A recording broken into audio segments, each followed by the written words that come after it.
Recording started here. I think it's going.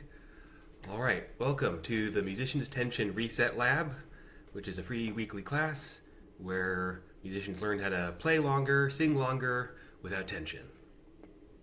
And this is for all musicians, this lab, but sometimes I do these specialty workshops like today where it's just for vocalists. And my name is Joseph Arnold. I'm a violinist, a professional violinist, and an Alexander Technique teacher, and an author of this bad boy, with the screen blurred here. Let me turn that off for a second. There we go. All right, it's called Soulforce: How to Discover Your Artistic Purpose, Create More Freely, and Make Art That Matters. And at the end of today, I'm going to do a little raffle like I do every time, and somebody will win a book if you'd like. So I'll ship that out to you this week sometime. And so I'm first going to talk a little bit about what we're going to do today, and then we're going to do it. So a little intro here.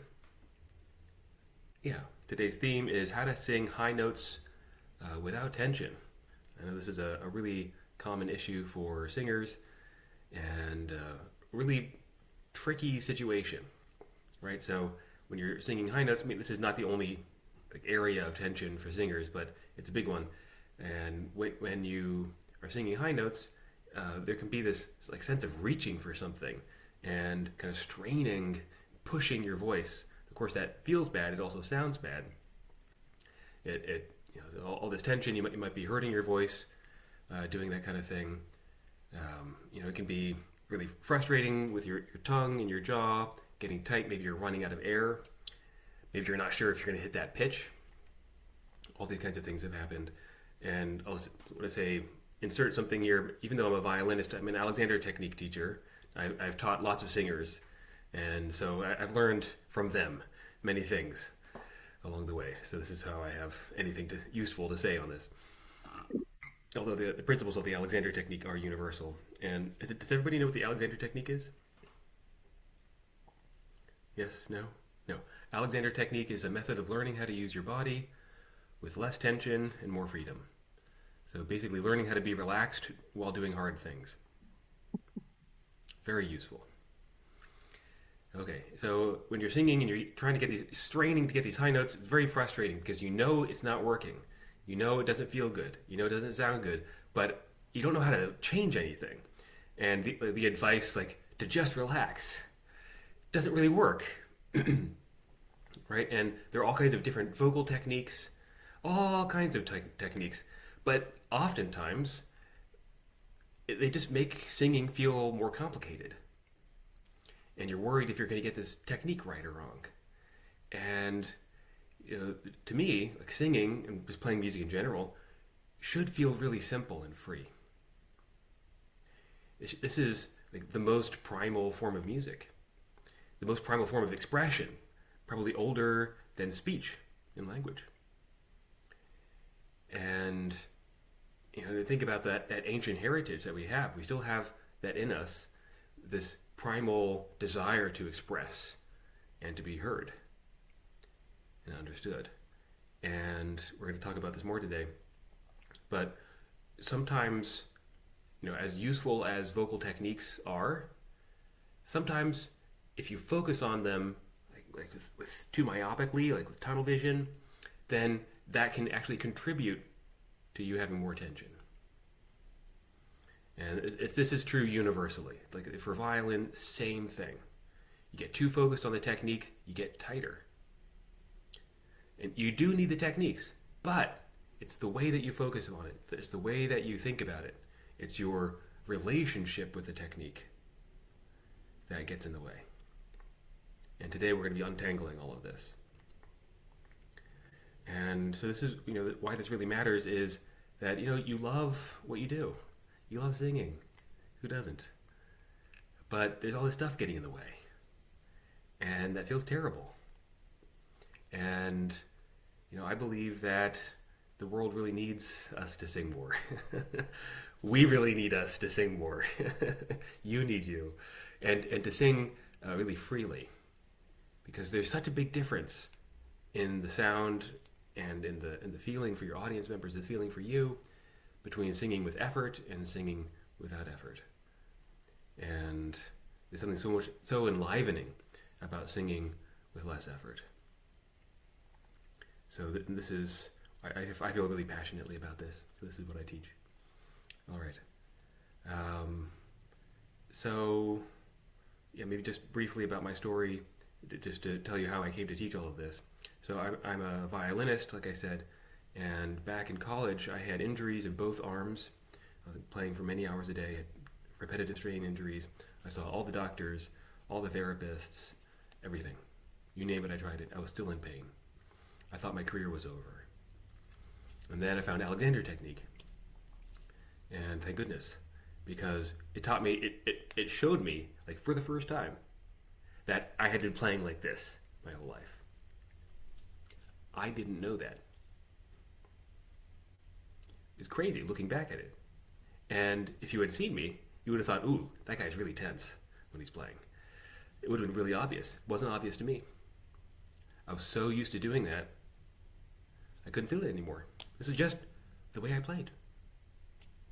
And of course, when my teacher told me, oh, you should learn how to relax, it's like, gee, thanks. How do I do that? I learned in the Alexander technique classes. I learned how to do that. And so instead of playing like this, I learned how to play like this. You know, but it's not just violin. It's like how you talk and how you walk and how you stand and how you drive and all kinds of things. And so I found this very inspiring, and I went to, became a teacher because I loved teaching this so much. I loved the whole experience of self-discovery and the amazing sound quality, what I call Soulforce, your creative life force energy that comes through in your sound. It so often gets stifled by sort of our cultural habits around effort and around mastery. And so what my book is about is basically how to get out of the way of yourself, how to master something, how to master your art in a way where your soul force is preserved rather than suffocated, as it normally is, or at least too often. Okay, so I think that's enough preamble. So what we're going to do now, I'm going to talk for just a little bit more, talking about some of the singerly habits that get in the way, and what's the root cause of tension when singing high notes. And then we're going to do a couple of very simple, very practical, tangible practices. And if you'd like, I'll work with each of you, singing this or that passage, and I'll help you do that more freely. All right, and then at the end, we'll have time for questions, and we'll do the raffle and all that.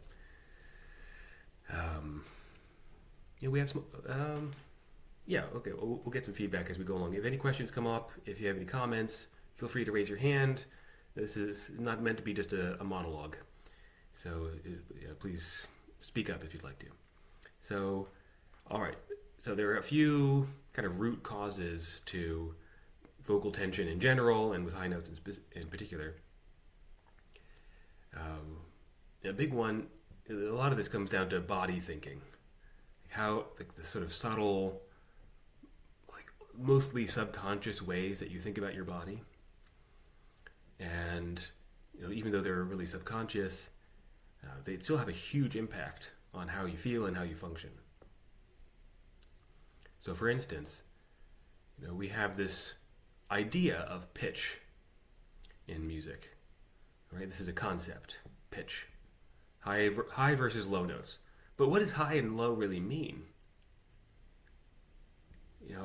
That's just an analogy or a metaphor, high and low. There's not really anything high or low about this or that pitch. It's just different frequencies that are happening. We call it high and low because we have this sheet music staff, and the high notes are up here, the low notes are down there. And what often happens is that singers try to steer their voice muscularly based on this made-up concept of pitch. Singing high notes up here. You see what I'm doing my neck? Pushing everything up. Singing low notes down here. Pushing everything down. Right? This is one of the biggest things. it's so important to understand that your voice is not like muscularly activated. You can't steer your voice through manipulating your body. Your voice is activated by the desire to communicate, by the desire to be heard, the desire to hear something. It's that core desire that activates your voice. And anytime you're doing anything that disconnects that link between the desire to communicate and what actually happens in speaking or singing, then you're going to have tension and lots of problems.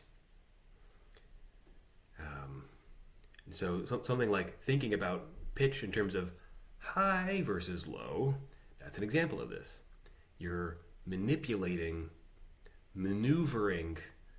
your body, your voice, rather than just singing, just communicating something, and having your body sort of support that and get out of the way of that.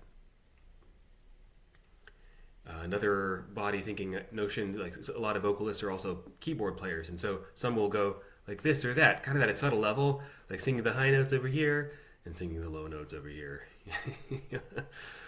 Or you'll do kinds of things like trying to control your diaphragm, in your ribs here. You can't control that muscle, and focusing on it too much really doesn't help. You get sort of myopically focused, like, oh, how's my diaphragm moving? You can't even feel your diaphragm. You don't even have those kinds of nerves in your diaphragm, sensory nerves. What you feel when you're breathing is all like on your skin and like the surface of your ribs and elsewhere in your body, but it's all surface level. You don't have sensory nerves in your diaphragm. So how are you going to control that? And do you really know how to breathe? Come on. It's so complex, all of the different muscles that are moving, and like how much carbon dioxide is in your blood. You don't have conscious access to that. This is all physiological. I'm not saying there isn't a role for understanding all of this and working with your body and using certain vocal techniques, but I just want to say let's have some humility about what we think we know about the body, what we think we know about the breath and sound production. The ego mind likes to think it knows so much about how to do things. And that's fine. But we need the ego mind for certain things. But if it's always in action, if it's always leading, then you get in trouble. Because the truth is you don't know how much oxygen or carbon dioxide is in your blood and how much you need. The truth is you don't know how to breathe, like at an intellectual level. You do at an embodied level very, very easily. It's been happening all your life. You don't even have to think about it. Thank goodness. Imagine thinking about breathing. God, you never do anything else. Same thing with singing. If you're thinking about how to sing, there's an appropriate place for this.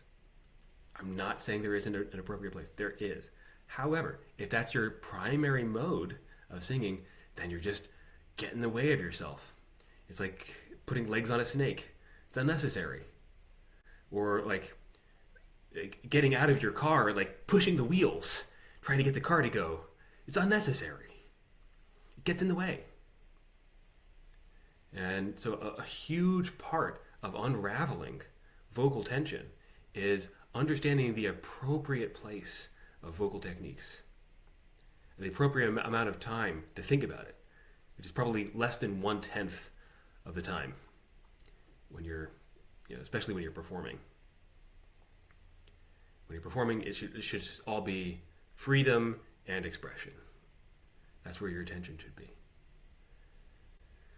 Now, the trouble is that many of us have years and years of habits around singing and lots of layers and that kind of thing. And so, what I find is that a more appropriate place to put your attention in how you get better at singing is on effortlessness, learning effortlessness skills, learning how to get out of the way of yourself.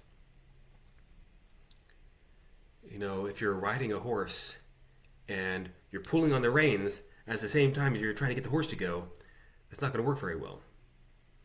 And this is a lot of what we're doing. You know, when you're feeling all that excess tension, this is what you're doing to yourself. You're stopping and going at the same time. And so what we're going to do today is just a couple of very simple techniques for letting go of the reins at the right moment. And then the horse just does its thing. And it can feel great. Sometimes you even get a bigger range because all that tension is compressing your larynx, right? And so you don't get as big a range. So that's what we're going to do today. But I first want to open up the floor here. What's coming up for any of you all? Any things that you notice about your own singing? Anything that's coming up for you about what I'm talking about? Any objections, concerns, questions? Bryn, go for it. Hi, thank you so much. What I would love help on and what has been coming up for me lately is I have been practicing Apojo, that breathing technique, and I don't know what that is. however I might be engaging too much, where I have too much tension, making sure I'm not letting too much breath out on either a consonant or a word or just kind of a Yeah. steady stream of breath. So I need help. Not holding tension in my whole Yeah. front torso and especially the back. Yeah. Yeah. Okay. Great. I don't know what apojo is. Is that a vocal technique? It is. I haven't read on it lately. I could Google it real quick, but it's I guess the breathing technique that I've learned most recently is like releasing, letting the air come in just naturally, and then just engaging the kind of, you could even consider it like a, sorry, I have kids I'm managing here too, but kind of considering it almost a balloon, like you just engage that balloon and instead of letting the air go just out, that it can be a slow release. So it's just engaging that whole muscles around your abdomen, maybe your back a little bit, ribs, and Yeah. then letting it slow. So, but I might be doing it too much, or I'm not sure what's happening that's Yeah. causing me tension. Yeah. Okay, good. I will leave this room so we're not hearing Tarzan in the back here. Okay, thanks. All right, great. Thanks for that. Anybody else? What's coming up for you? Anybody? Hi, Hello. yes. Few things came up. One is I actually thought about a great friend of mine that's in the band that I'm in, and Mm, he's plays violin, and mm, he's got some things going on. mm. So maybe I could speak with you to see maybe Oh, yeah, how I could, you know, maybe offer some support to him. absolutely. And then when you talked about the effortlessness skills, I was like, ooh, this is great. And I thought about the book Effortless Mastery, Yeah, Kenny yeah, Horner. yeah. Yeah.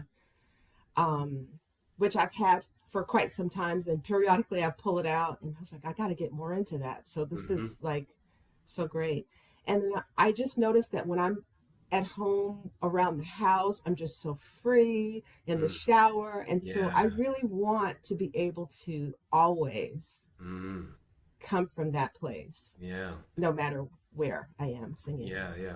And so that you don't feel so free up on stage, is that what I'm inferring here? Well, there is some freedom, but there's also sometimes a little bit of hesitation, like feeling like, okay, this is how I practiced it.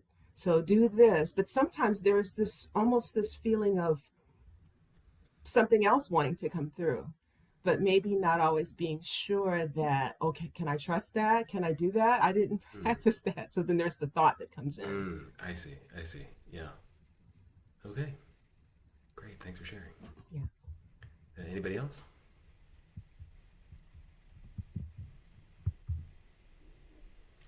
All right. So what we'll do now, I'll just briefly describe these couple of techniques. We'll do just two of them. They're very, very simple. And then we'll have some time for working one-on-one. So probably the biggest moment to pay attention to is right before the onset of sound. When you could say it depends on what your habit is. Are you tensing at most at the beginning of the breath or at the onset of sound? For most people, it's the onset of sound. And what we typically do there is grab right before you start making that sound. You're getting all in your head about what's supposed to be happening with your jaw and your tongue and your ribs and your diaphragm, and so much to pay attention to. And you have this idea that it takes a certain amount of effort to make the sound, so all that gets engaged, and you grab and then go. But that's the start and the stop, the brake and the accelerator at the same time. And so what we're going to do is practice a couple different things to untangle the tension at that moment. And the great place to start is just by having a tiny little pause in between the end of the out-breath, the in-breath, and the beginning of the onset of sound. A tiny little pause right there. And oftentimes, that's enough to interrupt the tension pattern. And you'll notice just being a little freer. And it doesn't have to be a terribly long pause. Maybe just a second or two. But basically, you want to be able to interrupt that pattern. And I have a whole thing on this, what I call the magic pause. We're not going to get into all of that, but I have some old videos on my YouTube channel. You can see some of the recent videos actually are about that if you want to go more deeply into this.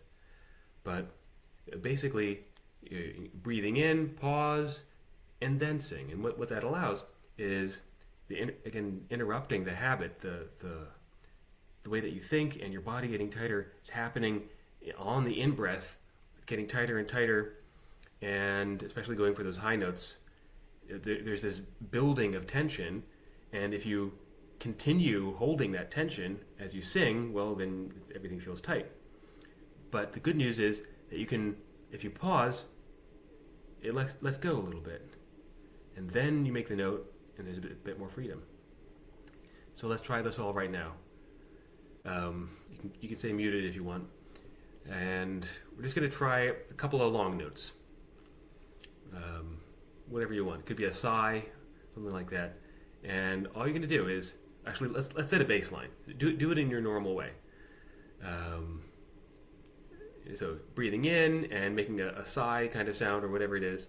And notice your body. Do you get tighter or freer? And make it kind of a high note. Don't strain yourself, but make it kind of a high note. So here we go.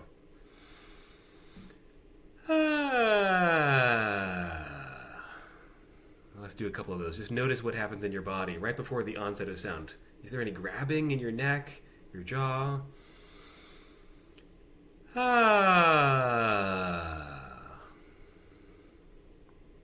Let's do one more. Noticing your body. Do you get tighter or freer?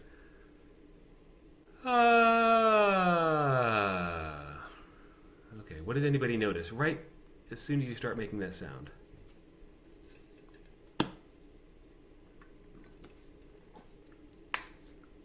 Patty, yeah. I noticed tension more in my shoulders, upper body area, which then I know kind of then goes up into the neck. So Yeah. therefore it's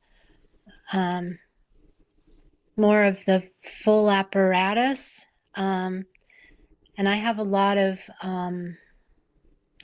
performance anxiety because I've reached a point where higher notes are not reliable all the time. Right. So then therefore I'm now overthinking it and get anxious, like, is that going to come out? Yes, exactly.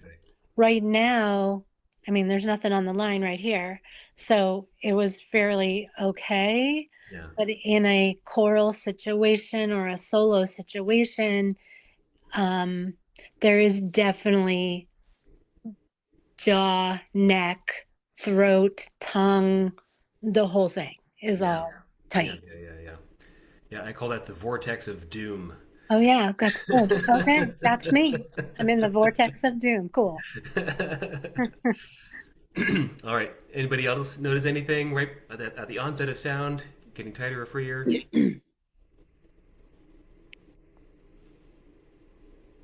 It actually felt fine. It felt the pause. Um, I was I was wondering like, okay, how can I do this without holding my breath? But it Mm. was more like a suspension and then Yeah, yeah. going into it. So it felt good. Oh, good. I'm glad. Well, I was thinking that we would do it without the pause first, but Oh, okay. I yeah. So you're misunderstood. already ahead of us. Oh, Yeah, okay. that's good. So that's all right. So let's do it with the pause now. And it's going to look like this: inhale, pause, making the sound. So it's brief, like you said, not like stopping the air, more like floating, just for half a second, and just enough to yes, Patty. Could you demonstrate for us once? Sure. Uh, see that? No, one more No. time. So subtle. Yeah, it is. It is.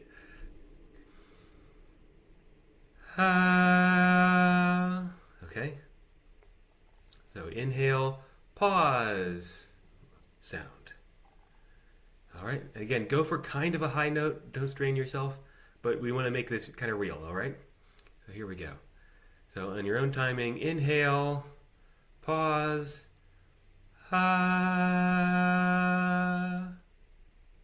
Let's do a couple of those. Inhale, pause, maybe a different pitch.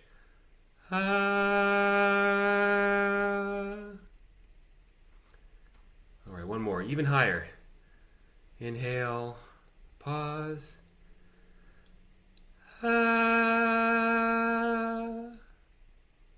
All right, Patty's nodding her head. What do you notice, Patty? The same thing. I did fine with the lower ones, Mm. and then it was the highest one, and it crackled, and was Mm. so grateful my microphone was off. Yeah. Okay. So what were you thinking about when you hit that higher note? Probably higher note. It's just, and it's all in my mind, I believe. Yeah. Yeah. I I strongly suspect that you're just you know freaking yourself out a bit Yep. because your voice follows your thinking. Hmm. This is always true. Right. Your body movements, your whole life follows your thinking. And one of the strongest ways to untangle that thinking, there's tons of ways of doing that, but a really tangible way of doing that is simply by showing yourself repeatedly that you can make a sound without tightening. So when you're practicing, you can sort of get up to about that point where it starts crackling and don't go beyond that. Just get comfortable with those pauses and singing freely at that level. And that'll give you confidence. Like, okay, I know what I'm doing here. Okay, and maybe tomorrow or next week, I'll kind of go up here, experiment a little bit. So this is a lot like being on the end of a rope and you're hanging on, like, ugh, and then realizing, oh wait, there's a floor here. Let me put my foot down. Is that floor stable? Can I stand there? And you don't put your whole weight down there. That's too much pressure. Of course, you're going to feel scared. So you just do a little bit at a time, staying in your comfort zone, or at least at the edge of your comfort zone. And with time, that'll teach your body, your nervous system, like, oh yeah, I'm actually okay. All right. Anybody else notice anything with that? Doing the pauses there.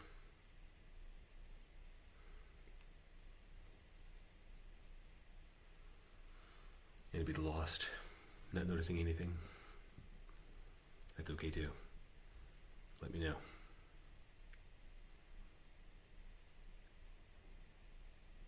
No? Sherry, what's going on? You feel like sharing anything?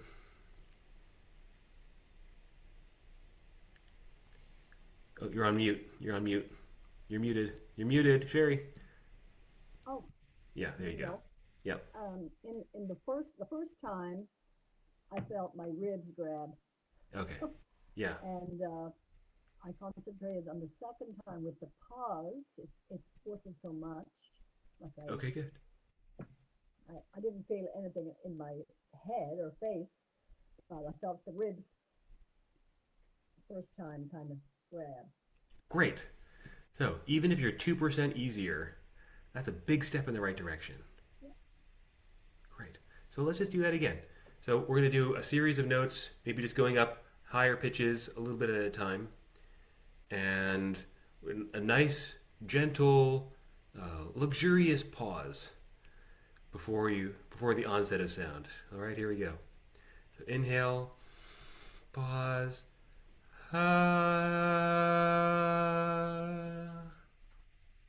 Take your time. Inhale, pause.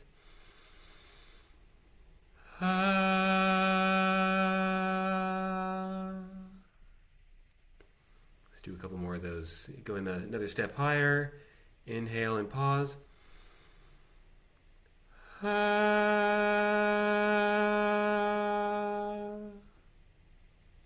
Maybe one more. Inhale, pause.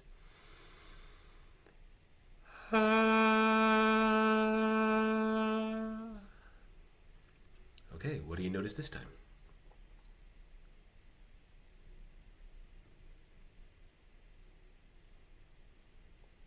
That was better for me. Okay, what I do you didn't. notice? Um, Keeping my eyes closed, I think, really helped because I'm just kind of focusing inwardly and what's happening and making sure I was taking that pause. Hmm. And then the breath, the outward note felt I'm going to say gentler. Hmm. It wasn't a push. Yes. Yes. All right, that is one of the signs of that you're getting out of the way of yourself. Pushing is you thinking that you know how to sing. All right? And I'm talking like your ego self, your little intellect saying, "Oh, I know how to do this." It's like, no, no, you don't. Your body does, though. If Yes. you just give it a chance, have a chance, it's right there. Easier. Sounds better. All right, what does anybody else notice? It feels like less stress or less pressure, maybe Mm-hmm. on that first note, and presence, just being Mm. present. Like, Yeah. take a moment to pause and then engage. I really liked what you said about the training the nervous system. Mm. Just to maybe say it back to make sure I have that Sure. so I could possibly do this exercise and I stop when I'm a little squeaky or I'm not Mm-hmm. quite reaching it, but I Yeah. can cut. Would you recommend coming back and just keeping trying? And how I just, if you could speak a little Sure. more to that, I would Sure. love to hear more about training the Yes. nervous system because Yes. I, I Yeah. Yeah. Yeah. Okay. Great. Um, so let me see. So your nervous system needs to feel safe to be able to perform well. And if you are feeling a lot of tension when you're doing something, it means that your nervous system doesn't feel safe. If you're pushing, then it means your nervous system doesn't feel safe. And you do have a limit to your vocal range. Nobody can sing, a million hertz. you and if you have an idea that singing high or whatever else it is hard, then that's part of this not safe thinking. Hard means not safe.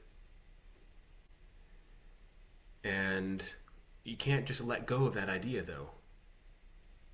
It's not like, again, that's your intellect mind saying, oh, that's just a silly little idea that I learned. I shouldn't think that way. I should just be relaxed. This is the attitude that a lot of us take towards ourselves. It's kind of like bullying ourselves into relaxing. Like, in what universe does that work? And so that bullying attitude also is 99% of what tension is about. I'm going to bully my voice into doing this or that. Of course your voice is going to contract. Of course. Your voice doesn't feel safe. So we find ourselves in this situation where we're contracted habitually. This is what we're used to. This is what feels safe and right in a certain sense, even though underneath all of it doesn't feel safe. It's our little comfort zone, our bubble, what we know how to do. And if you want to expand that, great, do that. But if you try to expand your bubble through pushing and through force, it's going to backfire every single time. The way you expand it is by showing yourself that it's safe to expand. This is utterly key. And this is the problem that I see with like taking on certain vocal techniques. You have this idea, oh, this is how I'm going to get to my goal, and it invites you to ignore the signals from your body. Oh, because I'm doing this technique right. The teacher said this is what's right.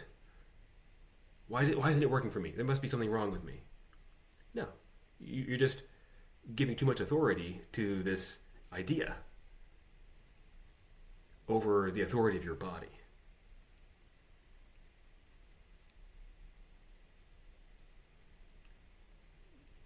The best authority for your singing is your own body. Of course it would be. Who else knows what's actually going to work for you?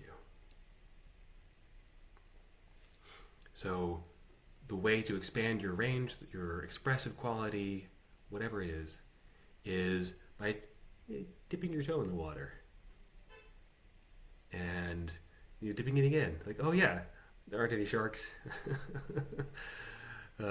It's kind of warm down there, actually. It feels good, right? Or if it doesn't feel good, you're not committing to getting in 100% all the way, and that's going to work better for your nervous system. To see that if there's something stable, that you have something stable to stand on, so to speak, before you commit to it. It makes perfect sense that you wouldn't want to commit to something unless it is actually safe and stable. And so here in this process of learning how to sing more freely, this is going to feel unfamiliar. It could be something that you're not used to. You're all showing up here because you have tension in your singing. You're used to doing that, right? That's what you know. Even if it feels bad, it's what you know. And it's really hard to know what's outside of that. And so you take little steps, just like a child like living in a village. You go a little bit further away from the village, and you come back. You go a little bit further away from the village, you come back. And you do this if you do this with effortlessness skills, with ease in mind, then you're training ease into your singing. And that's what you want. Practicing should always be training ease into your singing. Forget about trying to get the notes right all the time. I mean, yes, you want to get the notes right, but forget about the myopic focus on that. Right? Mastery has 3 braids. I write about this in my book. 3 interconnected braids. Braid 1 is technique. It gives form to what you're doing. You need this. The notes, the scales, the repertoire, the songs, all this matters. It's the outward form of everything. But that's not the whole story. You've all heard musicians just getting the notes right. Like, why bother? I walked away from virtuosos, world famous musicians doing that on stage, and I think, why did I pay for that ticket? All right, because it's not enough. We also need effortlessness skills. This is what we're doing here today. Something like Alexander technique. Alexander technique is not the only thing that can allow this, but it's really good. And you can pair your technique skills and your effortlessness skills together in your practicing. This is very wise. And you need to have effortlessness skills. You know, you have tons of skills around your technique stuff. You already know all that. But, you know, if your only effortlessness skill is, oh, I should relax more, well, that's a paltry skill compared to the difficulty of what you're singing. Like, how on earth is that going to work? No, you need like real skills, like this pause, and yeah, we'll see if we'll have time to do the other one today. So, but there's also the third braid is the knowledge of the soul. It's what's inside you that wants to be expressed, and that gives the why to your singing. So that's what gives the why to your technique. Your technique should always follow what you have inside you that you want to express. And these three things work together. Oftentimes, just by learning some of these really basic effortlessness skills, the technique gets way easier. You don't even have to think about it anymore. And the expression just comes through. It's like, open up, like unkinking the hose. Boom, it's all there. So I just spoke for a while. How does any of that land with you, Bryn? It's great. Thank you so much. I'm looking forward to keep practicing. Okay, awesome. Okay, so this is the pause. Highly suggest that you just do this in your warm-ups. Make it easy for yourself. Do this in your practicing. You can find your tricky spots and do a little pause right before the tricky spot. Whatever it is. Write them into your parts. And when you're singing in tempo, well, it's really easy. You just pause on beat 4 if you're going to sing on the downbeat. 1, 2, in, pause, go. And if you don't have that much time, you can still pause. Just make it an itty bitty pause that only you know is there. Okay. So that's the element of time. Now we're going to talk about the element of space. So, let's see. How much space you pay attention to really matters for how you move. If you are myopically focused on something, what do you think? Are you going to get tighter or freer? Tight, right? Versus having a big sense of space, you're going to get freer. Now here's the thing. When you're super focused on, like, what is my larynx doing right now? Or which way is my diaphragm going? All that kind of stuff. What's happening is your sense of space getting smaller or bigger. Teeny tiny. And is that going to help your singing? If your space is going to get smaller and your body's going to get tighter, is that going to help? No. This is what I'm talking about. It's the myopic focus on the techniques. It gets in the way. But if you do the technique from this big sense of space, great, no problem. You can do that all day long.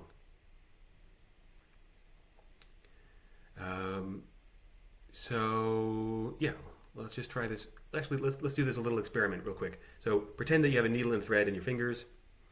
All right, you get that needle there, that thread, and how on earth are you gonna thread that needle? That hole inside the needle is so small.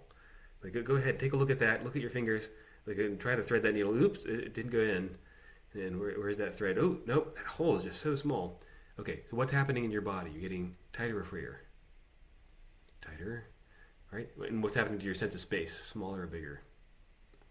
Smaller. Okay, great. So then, do the opposite. Look around you. Oh, there's space all around me here. There's space above and below and behind. There's space in the neighborhood around you, the whole city, the universe. The whole universe is all around us here. It's a lot of space. Okay, so when you're taking that sense of space, what happens to your body? Tighter or freer? More free. Yeah. Okay, so now we're going to bring these two together. Because here's the truth about life. You still got shit to do. So, you still got to thread that needle. How are you going to do that? You bring along that big sense of space with you. You know, that needle, That hole inside that needle is continuous with the space that extends all the way out to the stars. So remember that. Try to thread that needle. It's the same sense of space. Same sense of space. What do you notice now?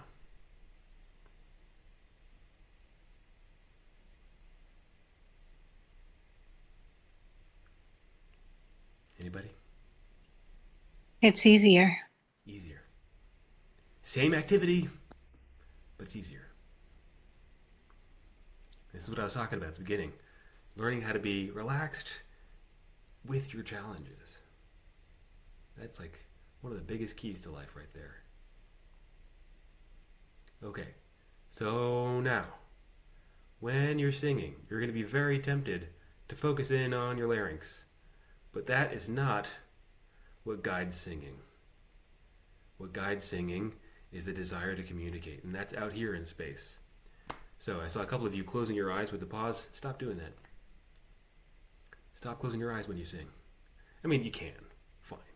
But don't believe that closing your eyes makes you more relaxed. It doesn't. It's just closing your eyes. And you can't get about in the world. You can't face those challenges with your eyes closed most of the time. You got to make it real. Plus, closing your eyes closes your sense of space sometimes. And so you think that you're getting relaxed, but really you're limiting your movements. All right, so having a big sense of space, even up on stage, even when you can see all your audience members, your sense of space can be bigger than all your audience members. And this is a great way of reducing performance anxiety. You are bigger than all those audience members. You extend all the way out to the stars. Okay, so let's try a couple notes with a big sense of space. Again, inhale, space, note. Okay, here we go. So we'll go progressively higher, a couple notes. So start in a comfortable note. Inhale, thinking space. All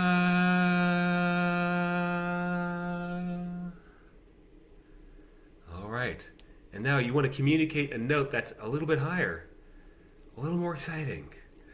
So you need a bigger sense of space. Not to push that sense of space, but including a bigger sense of space. Inhale, big space.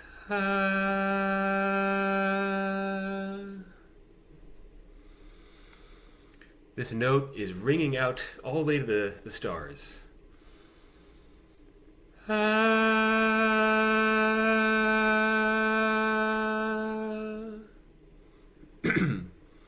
Your diaphragm, your larynx, is happening in space. One more. All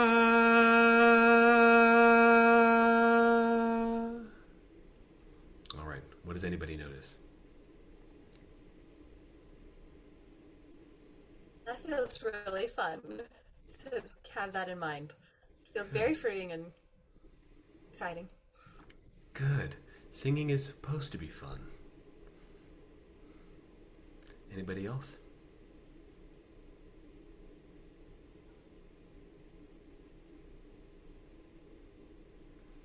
Does that feel any different than your usual way of singing? I think what I noticed that time was, I don't know, if you think about paper in landscape mode or what's the other one? Landscape and whatever the orientation is. Long this way, hot dog or hamburger. It felt like wider to me, rather like what you were explaining about the focus being small. It just felt wider. Yeah. Great. So what does that suggest about your typical habit in singing? It's too focused. Yeah, maybe narrow. Yeah. Opposite of wide is narrow. Yeah.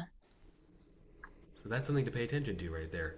And whenever you're feeling something free and it feels different than normal, notice that difference. That'll tell you what your normal is. Right. All right. Anita, Sherry, anything else to share before we start wrapping up? I'm sorry, I was distracted there. No, I found that most feeling of freedom more so with Great. the space. Great. And, yeah. I'm so So sorry, glad. I need to leave, but Okay. thank you very much. You're welcome. Okay. Okay. Anita?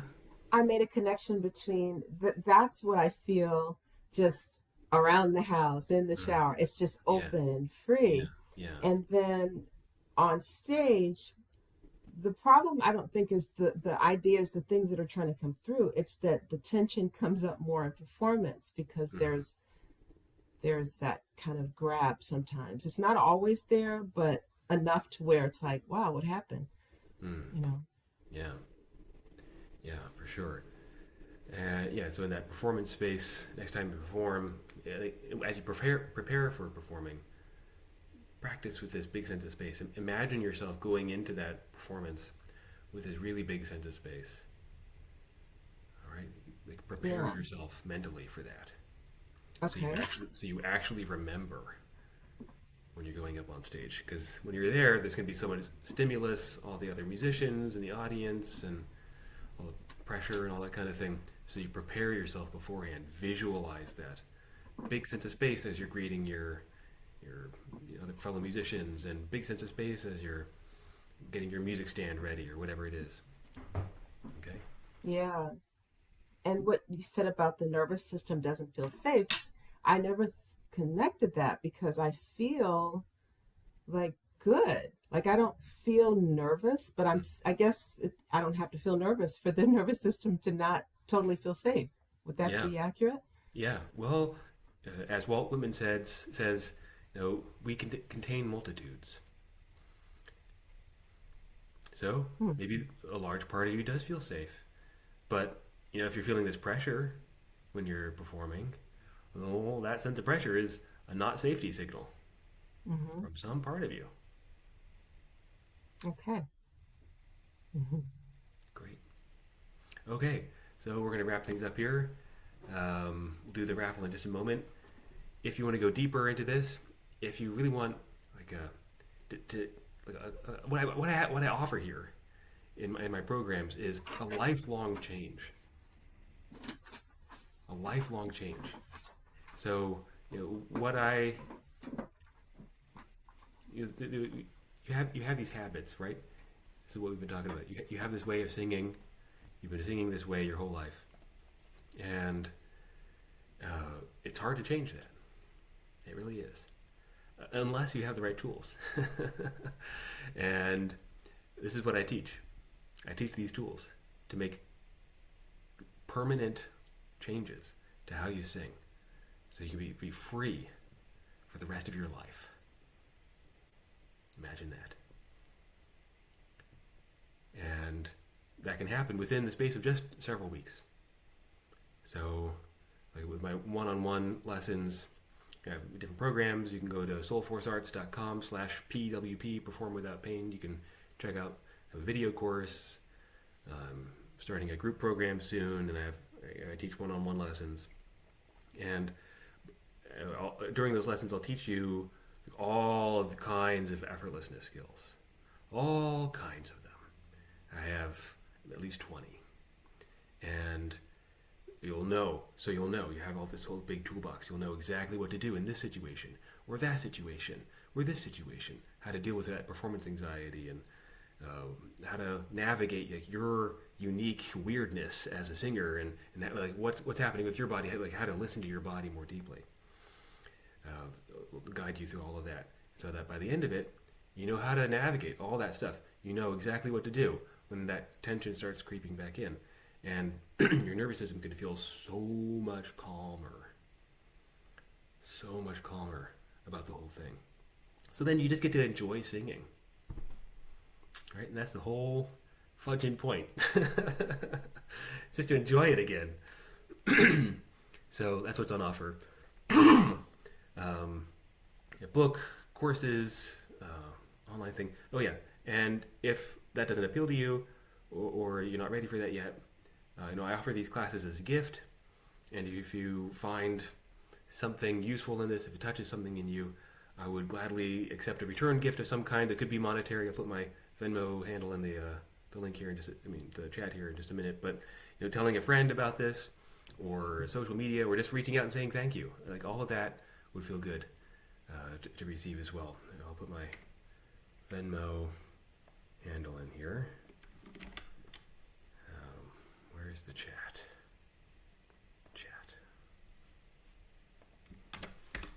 Okay, so now we're going to do the raffle. So pick a number between 1 and 100, and I'll pick a number between 1 and 100. Whoever gets it closest is going to win a free copy of my book, and I'll send that out sometime this week. So I've got the number in my mind. You can put it in the chat. $65,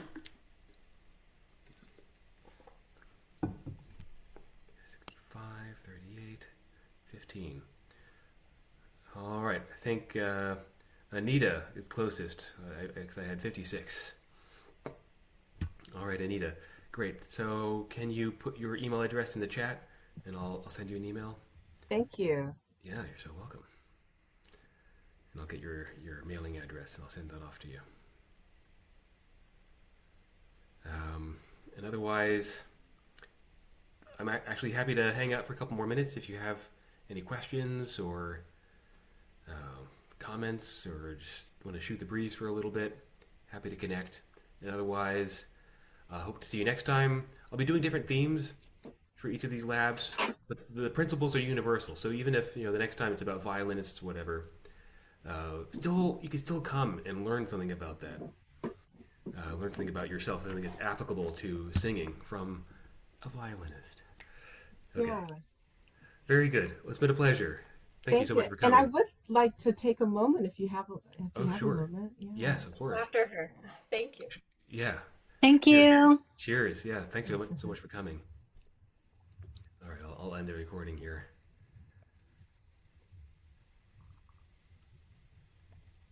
There we go. Okay. Great. What's up? Hi. Thank you again. Wow. I'm excited to read your book.